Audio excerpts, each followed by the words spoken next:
So I'm going to be honest too. I've never created a business plan until the past 4 or 5 years. Right. I didn't even really, school of hard knocks, right? So didn't ever even, I got into business and just got in and started working and showing the bank I was making money. And then I had some employees that were trying to buy one of my businesses, and they created this big business plan and had this whole thing showing the bank how it's going to work. And I was like, that's pretty smart. Now they didn't get approved because of their financial situation, but I think it's smart to have a business plan because number one, getting into the business and setting it up the way you want to set it up, and then having a way to track your metrics, so that way if in 6 months you're not doing X, you can go and correct it and make it right. So having a business plan, gotta have it, in my opinion, right now. Yeah, I'm kind of with your school of thought on that, especially given the fact that for years and years didn't really have a business plan. I had some form of an articulation of what I was going to do, or the old cocktail napkin, written out. And if we did this and we did that and we sold it for this, we'd yield that and we could retain and blah, blah, blah. So I think a lot of great business plans are done on cocktail napkins. But what's really interesting now with AI and things like that, you can definitely create them. It already knows the questions that you should be answering, and then it formulates the whole thing together. We could talk about that another time, but there's having a business plan is actually a great way to get your mind straight as far as setting goals and where you're trying to go within your business. And it increases the likelihood of you being successful if you're following that chronology. We school of hard knocks, and we learned some hard lessons, I think, throughout our life. We've talked about that amongst each other quite a bit. Maybe someday we'll talk about some of those hard life lessons here on Grindwise. But yeah, I'm right in line with you on that. Yep. Hey, do you mind if I cut in and ask you another one? Go for it.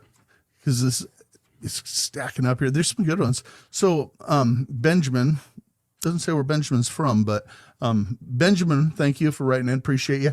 I hear people talk about LLCs and corporations, but do I even need to register my business if I'm just starting? Like, I guess he's saying, hey, I'm just getting started. I got a snapper lawnmower. Do I need to register this business? What do I need? Is this necessary? Can I just start business? Yeah, I would recommend that you start the business before you start the business, because you want to be, there's 3 reasons you incorporate, right?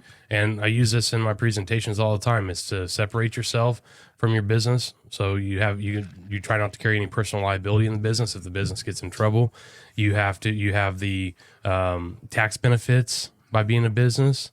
And the third one is to look legit in the eyes of the world. If you're just out there, Earl Adams, just doing business, mowing people's yards, it doesn't look as good as maybe Earl's Lawn Care or something along those lines. So people want to hire people that are legitimate, have insurance. I'm 10 years old, Brent. My gosh. I didn't have an LLC when I was 10 years old. But back in the 1940s, we didn't need that. I'm cutting you off at the pass on that because I know what you're going to do. Oh, well, back when you guys didn't have cars. Back when you had to use horses and goats and stuff to keep the grass down. So Ben's like, I hear about people talking starting LLCs and corporations, but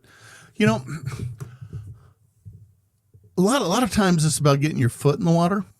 You definitely want to do it right. You want to be legitimate, and sometimes just states have different licensing that you have to get depending on where you live. Whether maybe you just need a federal setup to being recognized there as a business, and sometimes it has to be on a state level. Sometimes even in a county level, you have to be recognized. Especially if you're collecting money and charging sales tax. My gosh, you better be registered. But I think just getting your foot dipped in that water, you realize it's maybe not quite as cold. You ever jump in a pool and you're like, man, I know it's going to be cold, but after a minute or so, it's not so bad. But I would say, especially in this day and age, I'd have to agree with you. It's you do it. A way to do this, just going off what you just said, a way to do this is to name the business something that can be used as like a holding company of sorts, and then have a DBA under it.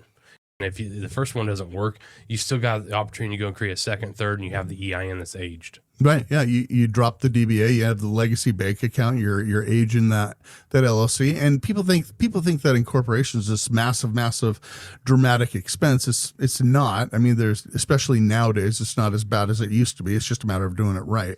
Yep. I like that idea, doing the DBAs. I've certainly had a lot of DBAs throughout my career. And then, of course, the question was, do I go C Corp? Do I go LLC? Do I do a partnership? Right. Yeah, but we don't have to do that right now. That's just for you, Benjamin. So, all right.